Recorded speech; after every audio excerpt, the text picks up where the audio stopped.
দেখুন, আজকে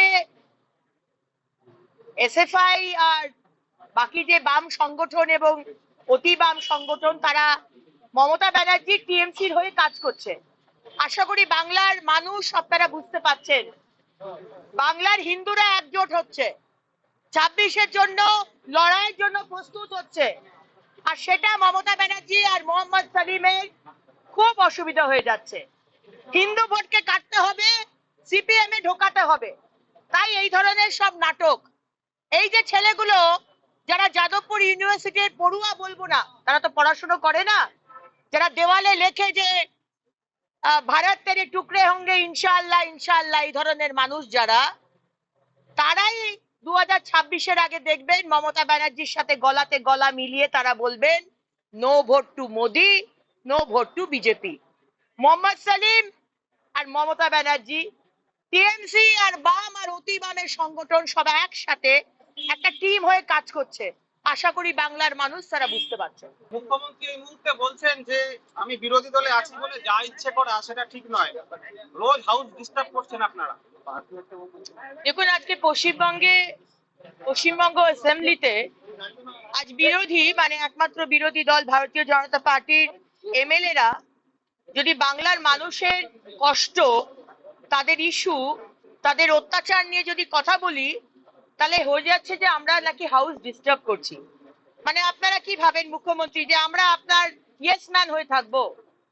আজকে মহিলাদের উপর যে অত্যাচার হচ্ছে আপনি সেটা নিয়ে কোনো কথা বলতে দেবেন না। আজকে সরস্বতী পুজো, দুর্গা পুজো, কালী পুজো, মন্দির, শীতলা মন্দির ভেঙে ফেলা হচ্ছে, আগুন জ্বালিয়ে দেওয়া হচ্ছে, আপনি মনে করবেন না সেটা নিয়ে কোনো কথা বলা যাবে না। আপনার নেতা মন্ত্রীরা চুরি করছে, আজকে হেন ডিপার্টমেন্ট আপনার নেই যেখানে চুরি হয়নি, দুর্নীতি হয়নি, সেটা নিয়ে কথা বলতে গেলে আপনি কথা বলতে দেবেন না। আপনার মনে হচ্ছে আমরা ডিস্টার্ব করছি। আপনার যদি সৎ সাহস থাকে মুখ্যমন্ত্রী, আপনি লাইভ টেলিকাস্ট করুন। আপনার সৎ সাহস যদি থাকে মমতা ব্যানার্জি, আপনি প্রসিডিংস যেরকম প্রত্যেকটা ভারতবর্ষের রাজ্যে হয়, আপনি লাইভ টেলিকাস্ট করুন। বাংলার মানুষ দেখুক আমরা কি কাজ করছি, আমরা কি প্রতিবাদ করি, কি করি। কেউ তো কিছু জানতে পারছে না, আর আমরা প্রতিবাদ করলে আপনারা মনে হচ্ছে যে আমরা চিৎকার করছি। আমাদের যদি কথা বলতে না দেন, আমাদের যদি মুখ বন্ধ করার চেষ্টা করেন, আমাদের যদি সাসপেন্ড করে দেন, আমাদের যদি মার্শালকে দিয়ে চ্যাংদোলা করে বাইরে করে দেন, আমরা প্রতিবাদ করব। কারণ আমি এই জায়গাটা পেয়েছি আমার আসানসোল দক্ষিণের মানুষের জন্য। আমরা এই জায়গাটা পেয়েছি কারণ বাংলার মানুষ আমাদের জিতিয়ে এনেছে, আপনি দেননি। তাই সৎ সাহস তাকে চ্যালেঞ্জ করছি আপনাকে মুখ্যমন্ত্রী, আপনার যদি সাহস থাকে আপনি লাইভ টেলিকাস্ট করে দেখান, আমরা কোনো রকম কোনো বাধা বিপত্তি করব না।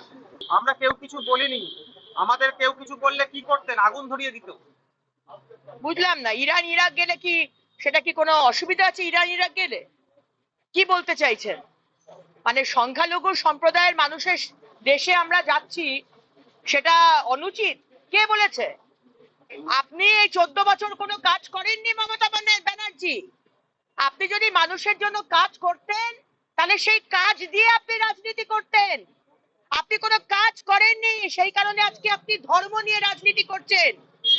আমরা বাংলার মুসলমানদের এগেইনস্টে নই, আর আমার মুসলমান ভাই বোনেরাও সেটা বুঝতে পারছে।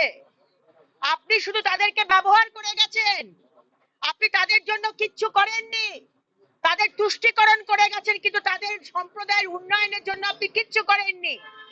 কিছু টাকা দিয়ে আর কিছু ভাতা দিয়ে সম্প্রদায়ের উন্নয়ন হয় না, তাদের চাকরি দিতে হয়, একটা হলিস্টিক ডেভেলপমেন্ট করতে হয়, আপনি কিচ্ছু করেননি।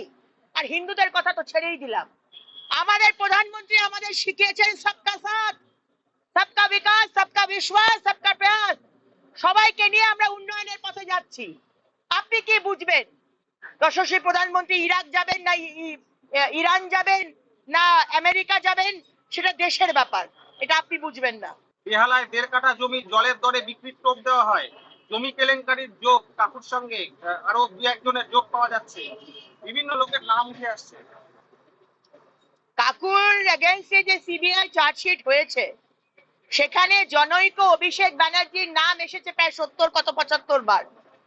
কে অভিষেক ব্যানার্জি আমরা জানতে চাই সিবিআই এর কাছে। তার নামটা কে, সে কোথায় থাকে, তার কি দায়িত্ব, তার বাবার নাম কি, আমরা জানতে চাই। আর কাকু হোক আর পিসি হোক আর ভাইপো হোক, কথা দিচ্ছি আপনাদের কেউ বাঁচবে না।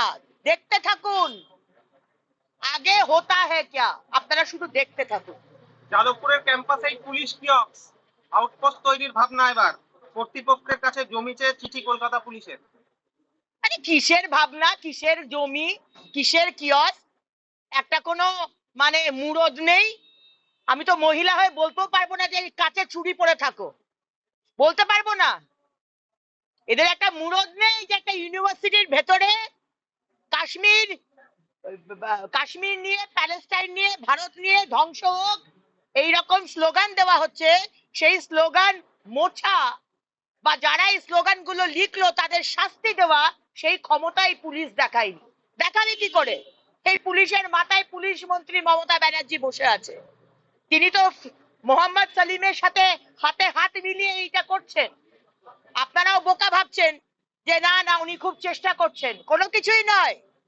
উনি দৃষ্টি ঘোরানোর জন্য এই যাদবপুরের কাণ্ড করছেন। আজকে যারা যারা ভারতবর্ষের এগেনস্টে কথা বলবে, সে তুমি যেই হোক না কেন, শাস্তি তোমায় পেতেই হবে। আহিরি তোলার পর এবার ভোলা, ভেদ ট্রলি ব্যাগে মৃতদেহ উদ্ধার, ক্যাব চালকের তৎপরতায় দেহ লোপাটের ছক বানচাল হয়েছে অবশেষে। আরো কত ঘটনা এরকম সামনে আসবে।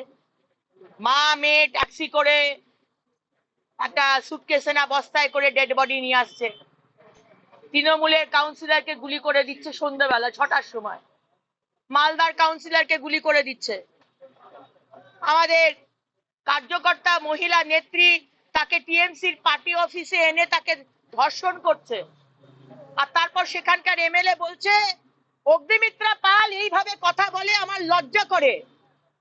নারায়ণগড়ের এমএলএ আট্টো সাহেব, আপনার লজ্জা করে না? আপনি রেপিস্টকে গার্ড করেন, আপনি রেপিস্টকে গার্ড করার জন্য মিছিল করেন। এইভাবেই তো পশ্চিমবঙ্গ যাচ্ছে। এখানে রেপিস্ট, মার্ডারার, খুনি, তোলাবাজি, সিন্ডিকেটবাজ সবাই জানে যে আমি যা কিছু করতে পারি আমার মাথার ওপর মুখ্যমন্ত্রীর আশীর্বাদ আছে, পুলিশের আশীর্বাদ আছে। আমি যা কিছু করব, আমাকে শুধু তৃণমূলের ঝান্ডাটা হাতে দিতে হবে, ব্যাস। এখানে আমাকে কেউ কিচ্ছু করতে পারবে না। অগ্নিদি, আপনি তো বিধায়ক। গতকাল শুভেন্দু অধিকারী যে কথাটি বলেছিলেন মুসলিম বিধায়কদের চ্যাংদোলা করে মারবেন, এই মন্তব্যকে কি আপনি সমর্থন করেন না করেন? দেখুন, উনি বলতে চেয়েছেন যে যারা ধর্মের নিরিখে রাজনীতি করছেন, যারা এই ধরনের মুসলমান বিধায়ক, যারা সাহস পায় না এরকম বলতে যে হিন্দুদের কচু কাটা করে ভাগীরথীতে ভাসিয়ে দেবো। আরে আপনি কে? আপনি কে? কে আপনি? হরিদাস পাল? আপনি পশ্চিমবঙ্গে বসে বলছেন যে হিন্দুদের কচু কাটা করে ভাগীরথীতে ভাসিয়ে দেবো, আর তারপরে মমতা ব্যানার্জি বসে বসে দেখেন কোনো শাস্তি হয় না। যারা ফিরাদ হাকিমের মতো মানুষ, যারা বলেন 50%-এর ওপর হয়ে আমরা সংখ্যাগুরু হই, এই ধরনের মানুষ যারা পশ্চিমবঙ্গকে ভাঙার চেষ্টা করছে, যারা ভারতবর্ষকে ভাঙার চেষ্টা করছে, তাদের চ্যাংদোলা করে বাইরে করা হবে। কোন রাষ্ট্রবাদী মুসলমান তাদেরকে কিন্তু বলা হয়নি, বলবো না। কারণ আমাদের প্রধানমন্ত্রী আমাদের শিখিয়েছেন সবকা সাথ, সবকা বিকাশ, সবকা বিশ্বাস, সবকা প্রয়াস। আপনি দেখেছেন তো এই যে ইরাক ইরানে যাওয়া নিয়ে এত কথা হচ্ছে, আজকে মাননীয় প্রধানমন্ত্রী সম্মান দেখেছেন সেই সব দেশে কি ধরনের বিশ্বাস, কি ধরনের সম্মান, মানে যেন তার অভিভাবক, তার দেশের প্রধান সে আমাদের প্রধানমন্ত্রীকে এমন ভাবে সম্মান দেখাচ্ছেন যেন তিনি তার অভিভাবক। এগুলো আগে আমরা কোনোদিন দেখিনি, কারণ এগুলো মেকি নয়, এগুলো হৃদয় থেকে মানুষ জানে যে এই প্রধানমন্ত্রী আর এই দেশ তোমার পাশে আছে।